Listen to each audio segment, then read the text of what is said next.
Hello Internet, and welcome to a new tutorial. Naturally, after creating a great kick, you'll create a great bass line that'll go with that kick. But what if I told you that in today's tutorial, we're not only creating a bass line, but I want to show you the 4 main steps of creating a modern Psytrance bass line using only Bitwig stock devices. Now, before you close this video thinking what I'm about to teach you applies only to Bitwig, these techniques are the main foundation of a Psytrance bass line and they're cross-platform compatible, meaning you can use them with Ableton stock plugin or with your third-party plugin, FabFilter Serum, whatever you like, as long as you follow these steps. There's no excuse in here, you can do it. Now, before we dive into this tutorial, if you'd like to support the channel, you know exactly what to do. Leave a like, comment, subscribe, all the good stuff. And if you'd like killer presets for your track, check them out on my Gumroad. Now that said, let's dive into this tutorial. Just like with the kick tutorial, we will start with a checklist of the tools we need to create our bass line. Starting with the synthesizer, I'm going with Polygrid because it gives us a huge flexibility to create basically our own bass synthesizer, and it's basically one of the main strengths of Bitwig, so why not using it and taking it to our advantage? Now, to create a modern Psytrance bass line, especially when we're talking about Twilight bass line, Forest bass line, we need to create artificially some phase shift. This phase shift will actually create the right timbre for these bass lines. Now, to create the phase shift, we need some multiband processing, and luckily in Bitwig we have just the right tools for that. It's called Multiband FX3, and it has 3 bands, and the slopes or the crossover slopes between these bands is set to 24 decibels per octave, and this is more than enough to create the right timbre for these kinds of bass lines. We also need to fully control the relationship of our bassline notes and also the relationship between these bassline notes and the kick, and to do so we need 2 devices. The first is the note length. As the name suggests, it controls the length of the notes, and you can find this device in both Bitwig and Ableton, and I'm pretty sure there's some equivalent in other DAWs. And also we need some sidechain compression to be able to fully control the relationship between the kick and the bass. And luckily we have the Dynamics compressor in Bitwig that has a sidechain input in here and extensive control that will allow us to fully shape the relationship between the kick and the bass. Finally, and just like with the kick tutorial, we need an oscilloscope and a spectrum analyzer to look at the shape of our bass line and its frequency content. Now, unfortunately, the tools that comes with Bitwig aren't as precise as I need them to be. That's why I'm using free alternatives. Here, the oscilloscope is just like with the kick tutorial, Psyscope from FX23. If you're using Mac, there's Oculoscope from Boomshanka. And for the frequency analyzer, I'm using Voxengo Span. I don't think I need to introduce this plugin anymore. Just make sure while using Span to set it by clicking on this little icon in here to a block size of 8192. This will give us a high enough quality to see the harmonics of our bass line. This is really important to shape it, and set the overlap in here to value of 77 or over that, and this will make just the movement of the spectrum analyzer smooth. It's just a little detail that will make our life easier. Now that said, let's create our bass line. Alright, so first thing first, I'll turn on the note length device in here and I'll set it to a length of 1/16. Pretty straightforward. Then I'll go to my pattern here. I've already created it. It's pretty straightforward too. F sharp note, 3 notes, rolling bass line, pretty straightforward. And I've created a really simple groove. This is one of the simplest grooves you can create for a Psytrance track. Basically, the first note is lower in volume or in velocity than the second and third note. Now, let's go to Polygrid and create this bass line. First things first, we need an oscillator. For that, I'll use the Scroll. It's a new oscillator that came in version 5 of Bitwig, and with it we can actually create our own shape or oscillation. Basically, I'll go with a simple ramp down, just like so. Really nothing too special. And I'm going to turn on the oscillator retriggering in here. Basically, it's going to restart its phase every time it receives a new note. So every time we play a note, it's going to start exactly at this point and not randomly as if it was off. Next, we need a filter. I'm going to choose the low pass LD in here. I think it sounds really good. I'm going to set it to 24 decibels per octave, just like so. Turn down the resonance, and the gain distribution of the resonances in here, I'm going to set it to this one because it sounds better, at least for my ears. And for sure, I'm going to take off the key tracking in here. Now, we need a second envelope, so I'll just duplicate this one. And this second envelope is going to control the filter in here. I'm going to set it to digital because now we can control the slopes of the decay, the release, and the attack. And like so, we have full control over the timbre and the clickiness of this envelope. So what I'll do, I'll set it to 0 attack, no release, no sustain, some decay for now. And I'll ask it to open the filter just a tiny bit. So now, if we set this envelope in here to 0 attack, just a tiny bit of release, we'll get this.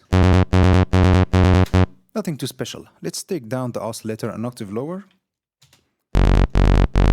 Let's make this envelope snappier, like this. Alright, we're starting to get somewhere. Now, this is how I like to do things. Basically, the filter, I'm going to close it to somewhere around 180 Hz. This means that the 4 first harmonics of our bass line are going to pass through the filter and won't be affected in it. So this means these 4 harmonics will always be the same, and this will give us consistency in the low end of our bass line. So it'll always have the same low punch, let's call it. You know what I mean? So now we have something that sounds like this. It's already pretty clicky. I'm going to open it a little bit more. So now we have this. Now I see a lot of people falling into this problem while working on their bassline in solo, and what they do is basically closing the modulation from the envelope to the filter in here because they think that the bassline is maybe way too clicky and have a lot of high end. But you have to pay attention to that. I prefer to leave it opened like I did in here, just like so, because in a full mix, we need this tiny bit of high end to give the bassline a bit more punch and make it like stand out in the mix, right? And what I'm going to do in here, I'm going to actually give it a little bit of sustain, just like so. Just to give it a bit more high end, so it'll have a bit more punch in there. And the attack, 0. That sounds great. Now we need to make the bassline react to the incoming velocity and change its volume according to that. For this, it's really simple. We need a volume module in here. This one, I'm going to put it at the end. And what I'll do, I'll close it all the way down, minus infinity. So we have nothing coming out of it. And next we need the velocity module. It's the note in here. We will take the velocity output in here and make it modulate the gain. For that, we need a modulation or a modulator out module, just like this. Let's link them, and now this modulator out will open the gain, just like this.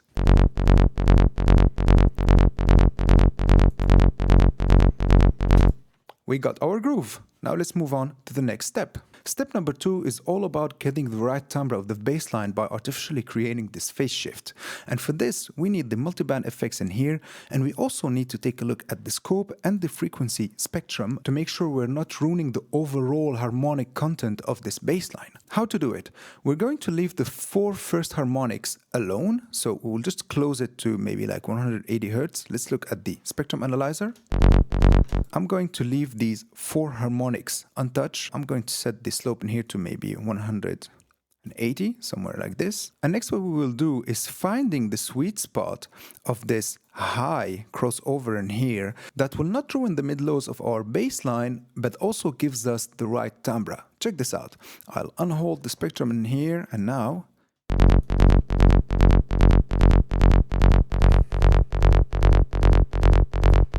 see how when I close it way too much, we get these problems in the mid-lows? We don't need that. We need to find the right sweet spot.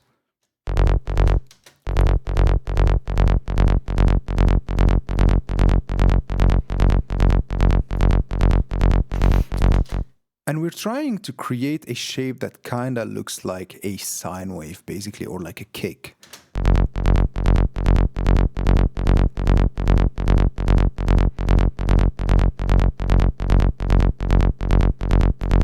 Somewhere in here it sounds really good and we're getting like a really nice shape. And if we really want to be adventurous and like give our bass line the edge, we can duplicate this multiband effects in here and we'll get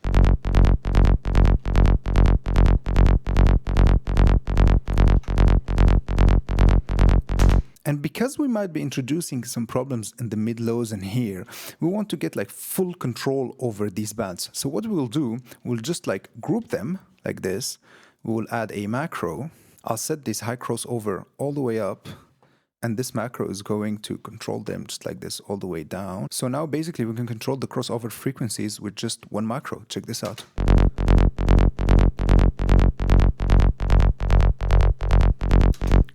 Let's unhold the spectrum analyzer.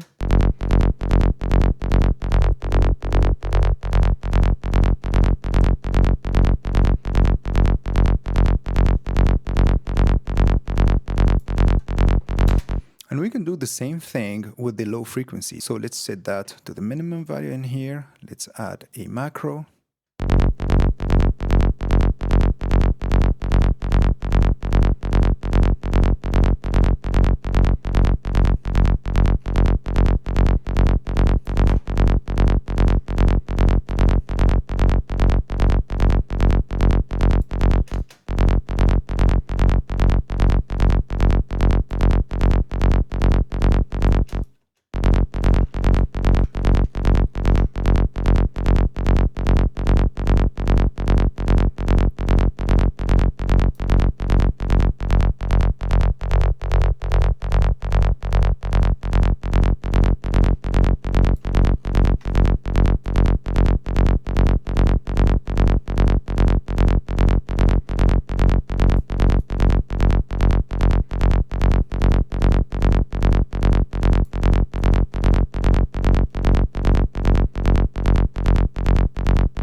Next step, we need to add a little bit of EQing, and for that we need a simple equalizer. For that I'm going with the EQ plus. Now what we need to aim for is, check this out, if I'll play it, I'll hold the frequency spectrum like this. We need to make sure that the first two harmonics has equal loudness, and then if you feel that the mids need some correction, or you want maybe to boost a little bit the mids or take them out, or the mid highs, etc., we can correct that with the EQ. And always follow this rule: if you need more than 2 decibels of gain reduction or gain boost with the equalizer, then there's a problem with the main sound design, so you need to go back to the synthesizer or the phase shift stage that you've just created and fix it over there. Now that said, let's take down this first harmonic a little bit and make it as equal as the second harmonic. For that, pretty simple. We need just a low shelf like this, and let's take it down a little bit.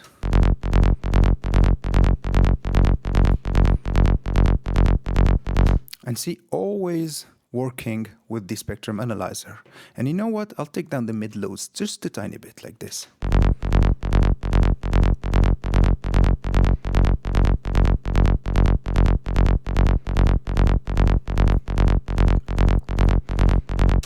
Step number 4 is controlling the relationship between these 3 bass notes and the relationship between the bass and the kick. Now let's start with these 3 bass notes. For that, we need to shorten a little bit the notes. To do this, we need the note length device in here. What I'm going to do, I'll set it to milliseconds like this, and I'll start with, let's say, 100 milliseconds and see what we already have.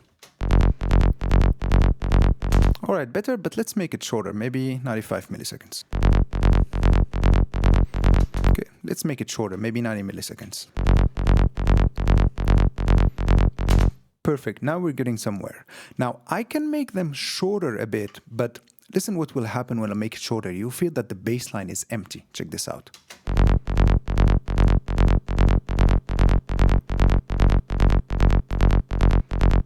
So you start feeling that there's something wrong with the bass line.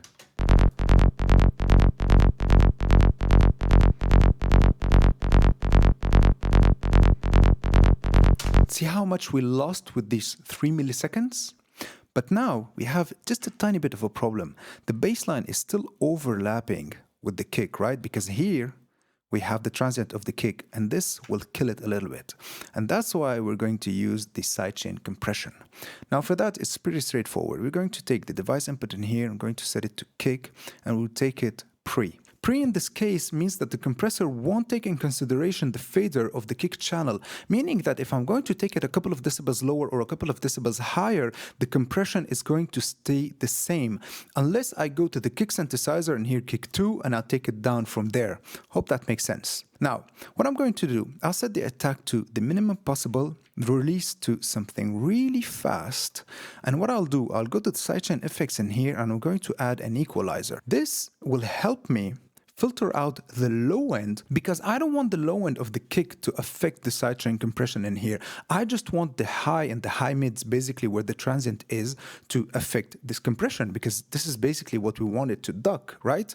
So what I'll do in here, I'll just create a low cut just like so. I'll set it to 24 decibels per octave, and I'll close it just like this. So we will filter out the low end. And now what I'll do, the ratio in here, I'm going to set it to something like this, and I'll start playing so we can dial exactly the sidechain compression value we need.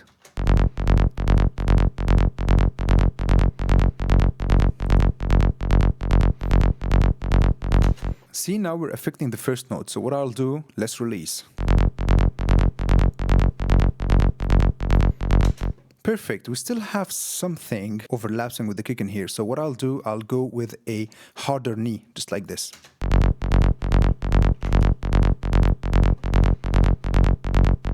That's really good. Let's give it a bit more ratio. And a bit more compression.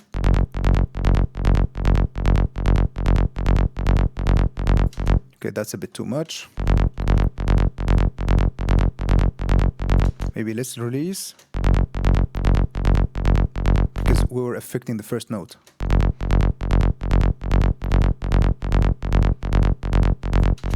Perfect. So without sidechain compression, we had this. And now we have this. And just to show you what will happen if I'll take off this EQ, see how the low end is now compressing everything. Let's turn it on again.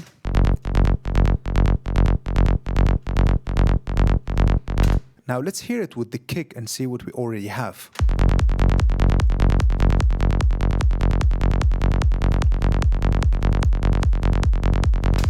Let's take a look at the scope of the kick and bass channel.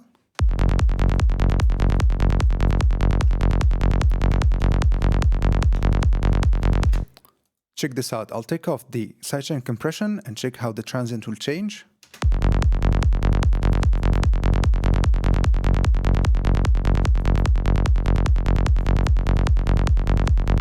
See, it's a tiny detail, but in a full mix, this will make a huge change. Now, this bassline isn't as plucky as I want it to be.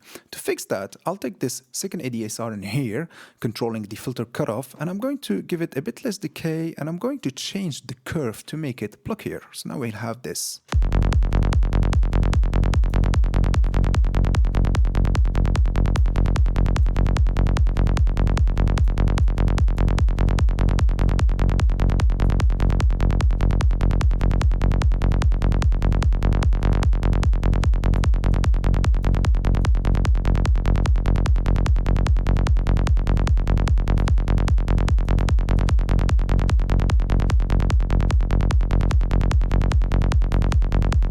That's pretty good. Now let's add some drums and a lead and see how everything sounds together.